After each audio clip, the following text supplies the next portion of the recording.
হ্যাঁ, দেখেন কত পানি।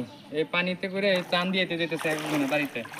কোমর পানি, গলা পানি, হাঁটু পানি, পানি ভাঙ্গা ভাঙ্গা এই ত্রাণ দিয়ে যেতেছে। আমরা যে ত্রাণ আনছি আসলে এই ত্রাণে কখনো এতগুলো সমাজে এতগুলো মানুষের হয় না। উপহার কও। এই উপহারটা তাদেরকে দিয়ে তাদেরকে খুশি করতে পারছি।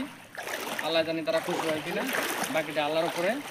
তবে বিদেশবাসী যারা, প্রবাসী যারা কষ্টে এই মানুষদেরকে টাকা দিয়ে সহযোগিতা করছেন, ত্রাণ দেওয়ার সহযোগিতা করছেন, তাদেরকে ধন্যবাদ জানাই।